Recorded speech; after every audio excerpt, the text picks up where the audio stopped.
separate the bull from what is real. It's the nature of the beast, we're riding steel. It's the nature of the beast, we're riding steel. We're riding steel. Good morning and welcome back to Ridin' Steel. We're back here at 103 Pleasant Street, Brunswick, Maine at Raven's Roost. And with me is Todd Sanders, my host for the show, one of my helpers, dependable, reliable guy. Really appreciate it, Todd. We're here for ALS today. And inside Raven's Roost is a gentleman by the name of John Gregoire. He's in a wheelchair. He communicates through a computer and he has ALS. And this run is to raise funds for an organization called Hope JG. And what they want to do, Todd, is purchase a home that will help and assist people with ALS when they're going through their toughest times as the disease progresses. Yeah, I mean, ALS is a terrible disease. It's one of the most devastating diseases I can think of all the charity events that we cover that revolve around diseases. Because with ALS, Lou Gehrig's disease, as most people are aware, the person's body just deteriorates and their mind stays sharp, so they can still articulate how they feel and they know what's going on, and it's a very debilitating disease, and it's a terrible disease. I've known several people who have experienced this, and it's never a pleasant experience at all. One of the goals that I have for Ridin' Steel, of course, is to continue to raise awareness about ALS, but we also try to, I know Erica McIver, who is organizing this particular ride, is always trying to find somebody nearby that's local that needs the help. So stay tuned, folks. We'll be right back. Todd and I will be interviewing Erica McIver, the organizer of this ride. Join us for Marley's Ride, Sunday, May 15th, 2016, at Pepper's Bar and Grill in Winthrop, Maine, and help support the Julie Kluge Camp for Girls. On June 4th, it's the 8th annual Chris Collin Ride, which takes place out of Bentley Saloon in Arundel, Maine. Please go to www.ridandsteel.com for details. In 2007, John Gregoire was diagnosed with ALS, and shortly thereafter, he lost his ability to speak.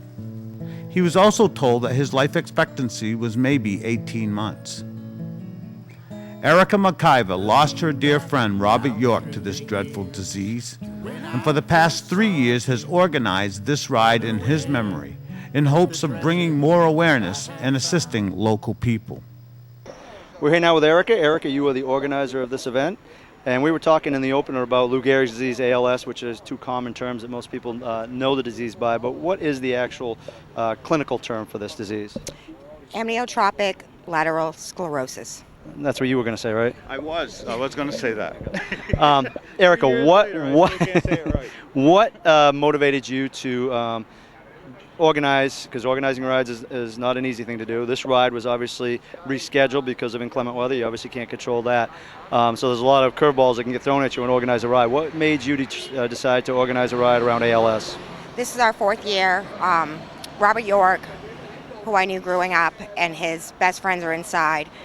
Scott McLean came to me when Robert died and said, "Can you do something? This is a horrible disease."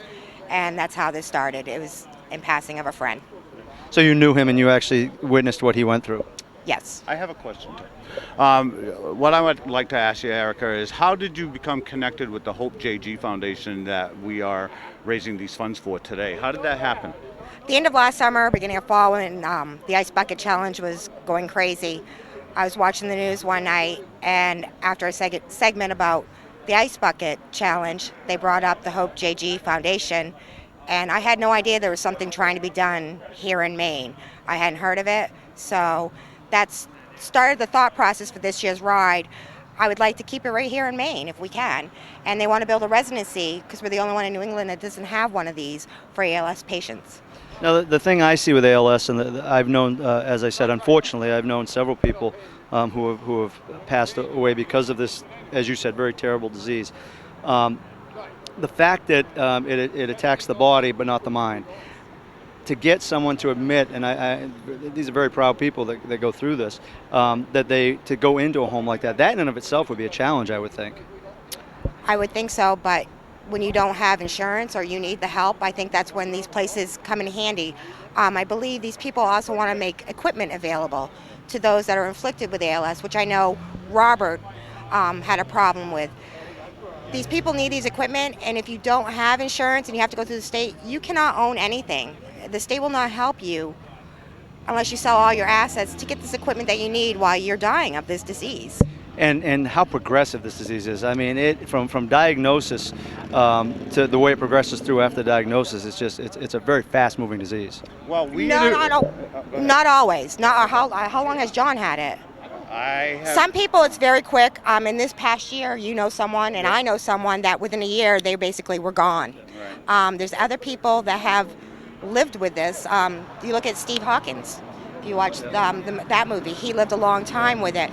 They don't know a lot about this disease, and they can't give anyone a term of how long they're going to have, because the disease decides how long you're going to have and what your body can do and how fast it takes you down. So to be able, as you said that, I do know someone, and it was very quick that it took his life, and the simple things that we all take for granted. And one of the things he told me when he first got it was it started with his feet. He knew something was going on with his toes.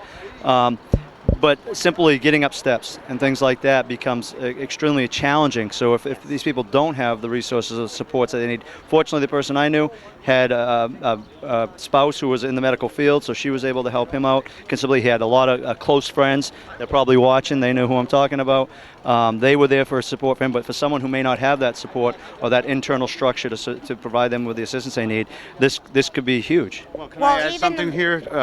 A couple of years ago, Erica organized an ALS ride, of course, and there was a couple that was benefiting from the fundraising.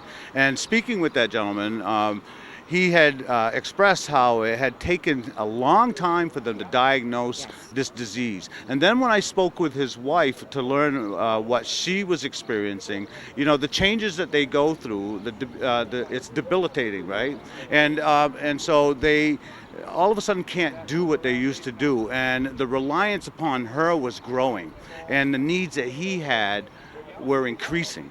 And these people here of Hope JG, I'm hoping from when we talk with them, we're going to learn about this as the viewers are, as to just what is it that these folks with ALS are experiencing and what needs do they have that are most, that would be a priority, I guess, all right? It mimics other diseases too. So sometimes it takes doctors a long time to diagnose this. MS has very similar beginnings as ALS. Robert started with shaking, and it was Sky, his best friend. He kept dropping things in the shop where they would be working in the garage.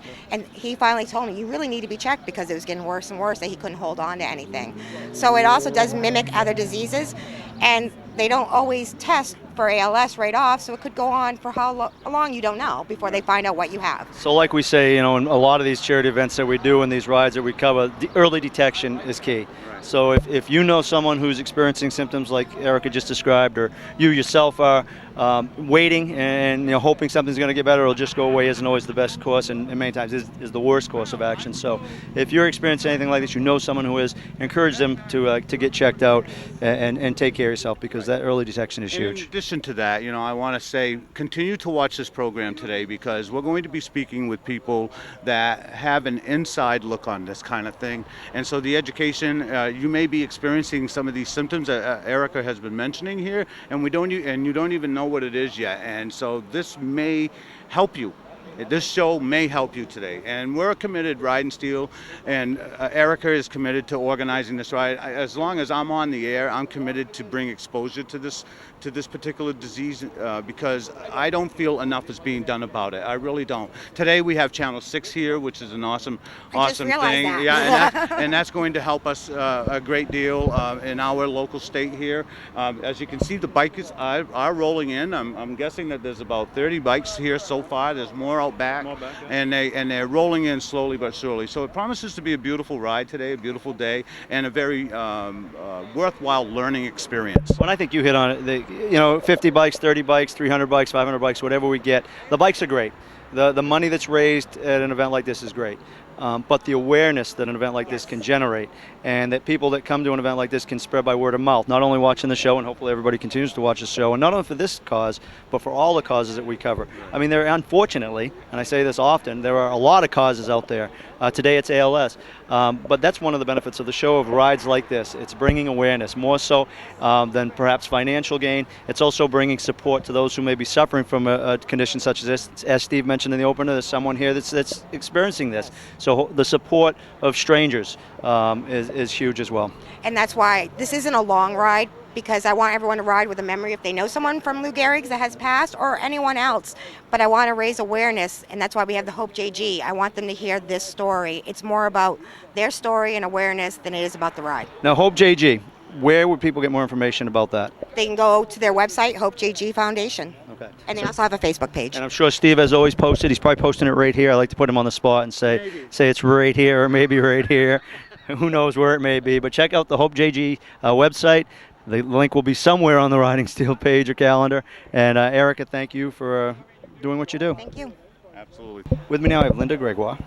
Linda, obviously it'd be foolish of me to ask you why you're here, but I'm going to anyways. What brings you to this charity event today? Well, we were asked kindly by Steve to represent the families in Maine with ALS. We're trying to bring a residence to the state of Maine so that people with ALS have a home that can no longer be cared for at their home.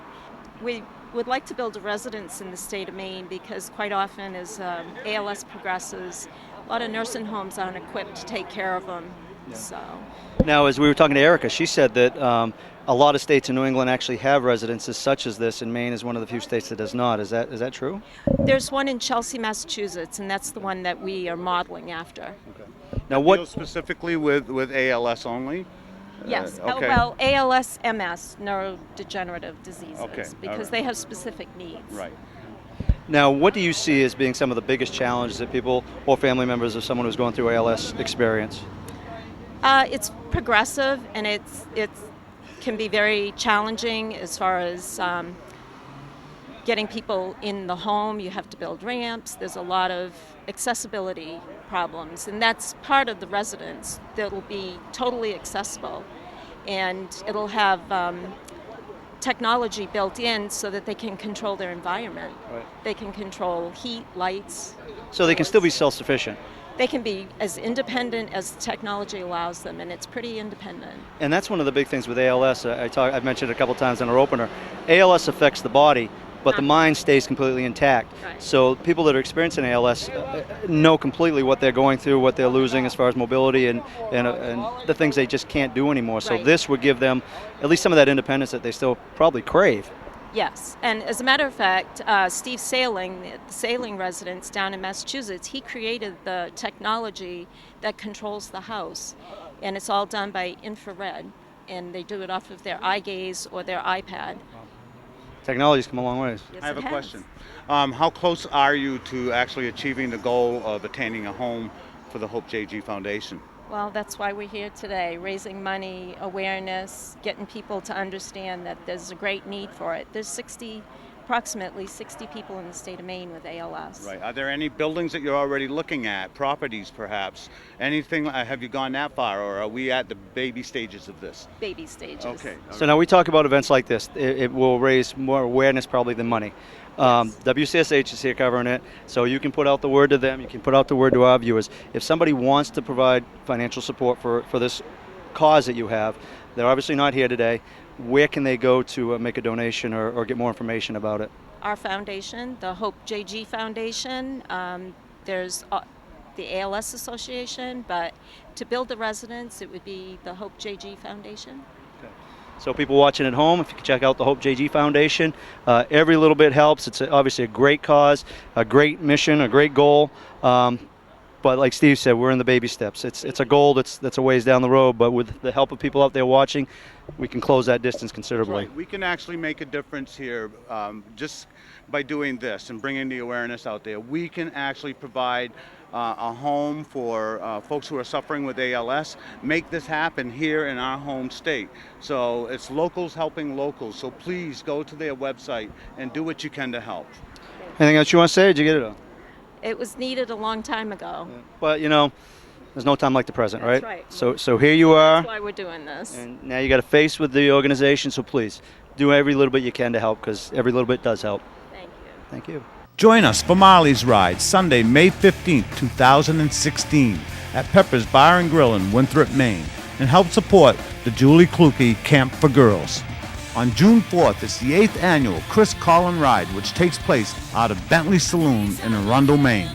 Please go to www.rideandsteel.com for details.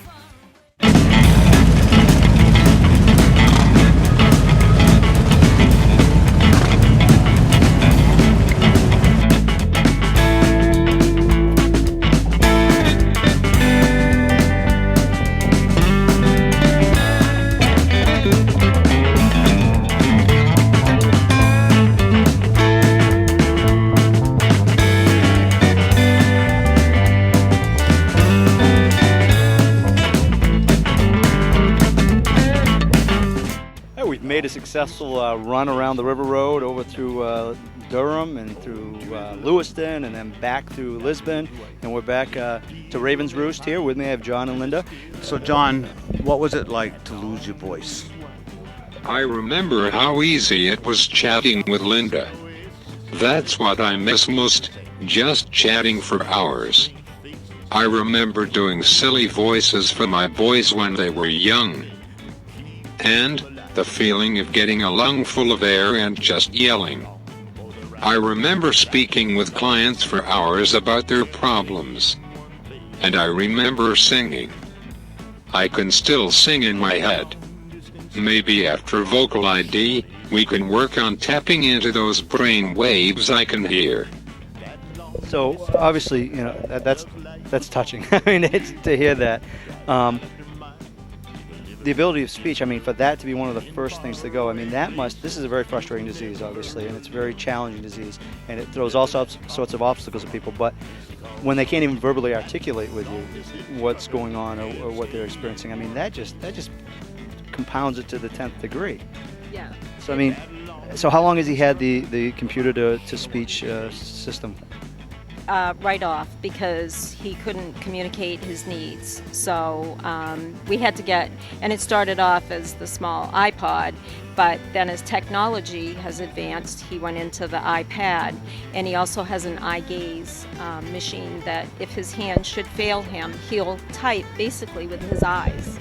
And instead of his fingers, he'll pick the letters with his eyes, and it will speak for him. The Hope JG Foundation last year to address an unmet need for ALS patients and their families. We currently are pursuing a dual vision. The first is to build an ALS/MS residence in Maine. The second, which goes hand in hand with the wonderfully liberating technology of the residence, is to identify innovative products and services which can do so much to enhance the life of families afflicted with ALS, MS and other neuromuscular diseases. Knew what I know today, when I was diagnosed, I would immediately have started message banking. But I had time, I was just lacking awareness. If my voice loss was more sudden, then the promise which Vocal ID offers would be my next choice, and I would begin searching for a donor voice, while my natural voice was still fresh in my family's minds. They would obviously be the best judges for a match. Show on his face.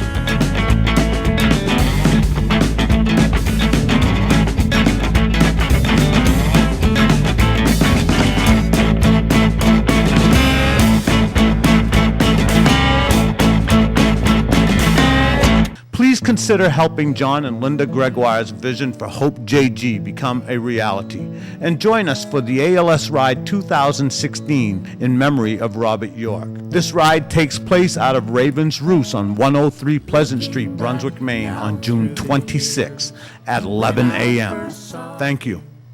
This young lady that I have with me is Jen, and she is the best friend of Linda and John, right?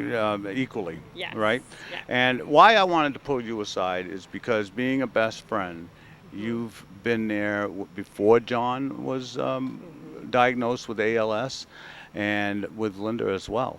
And this means that you've seen a lot of changes occur.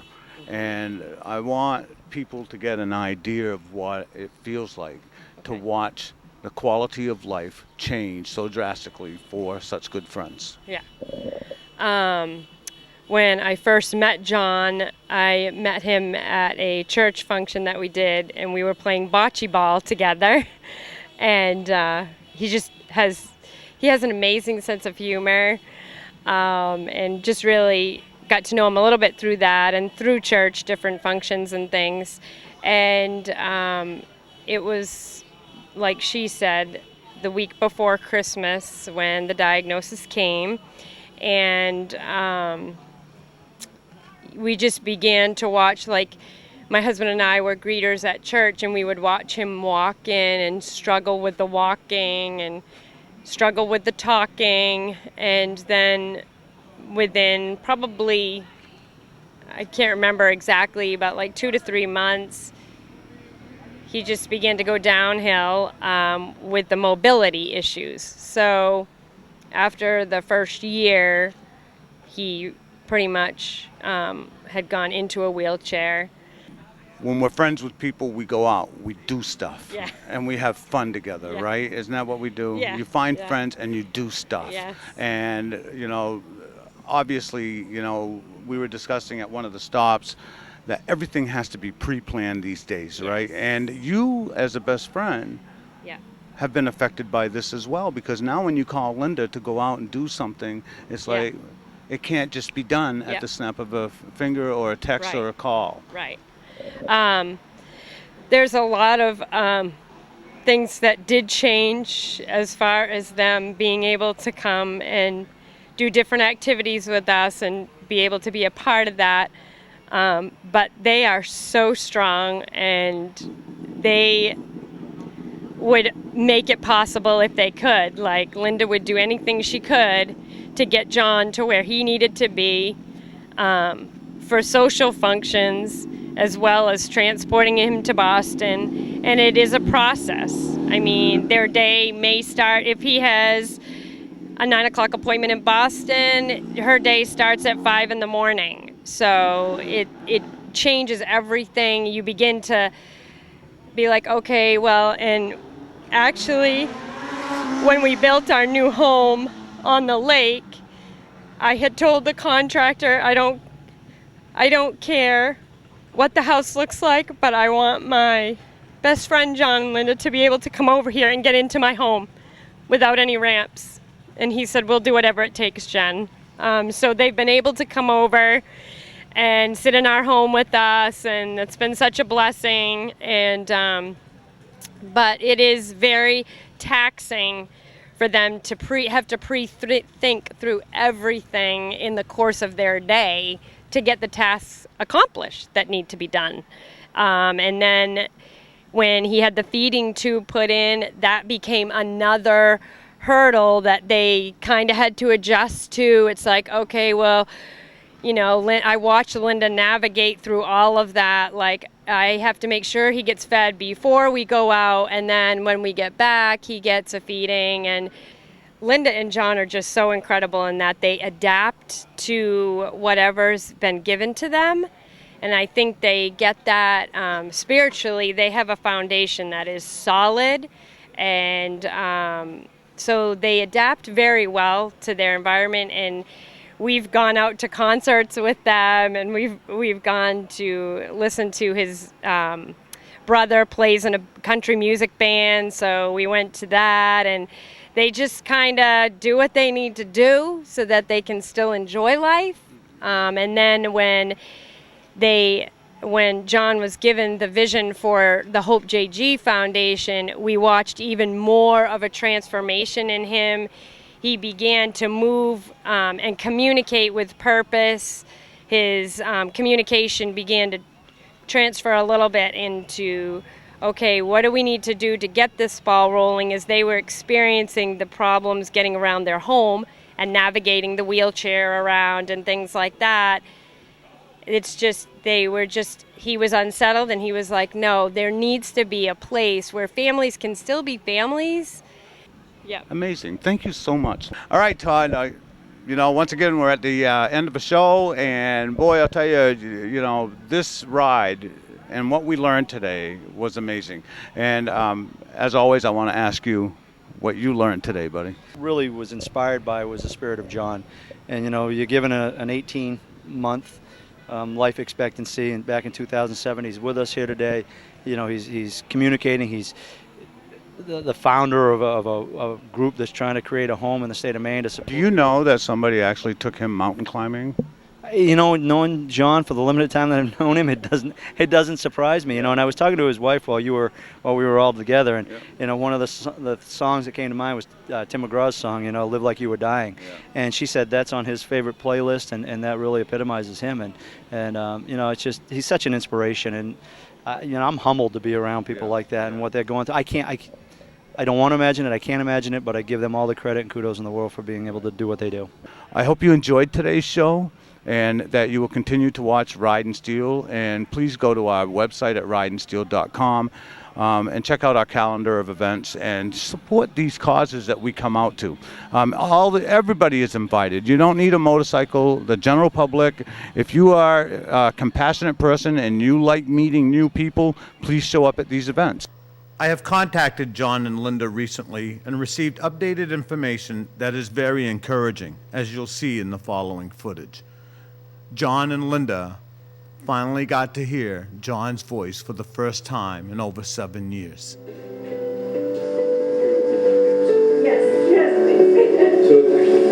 Thank you,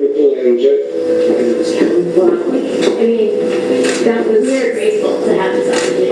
Amy, I remember the email I got from you way back when this all started, and to have this is a gift for us. We've been waiting for this for so long. I know. And we're glad that you like it. It's kind of our favorite. Thank you.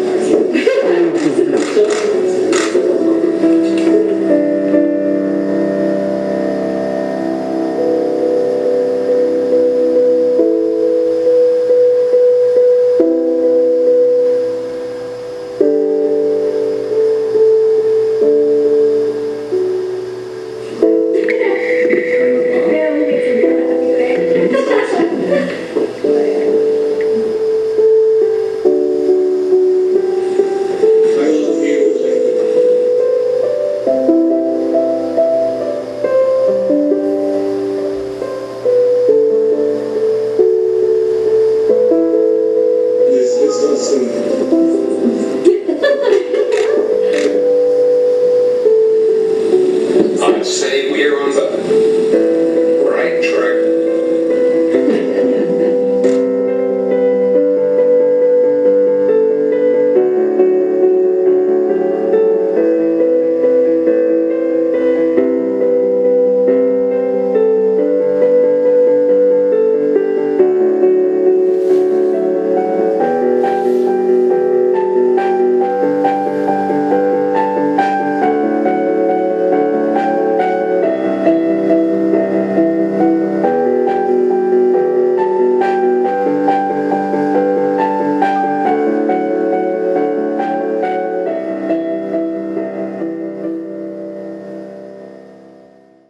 I'm Steve Marois with Todd Sanders, and thank you for watching Ridin Steel.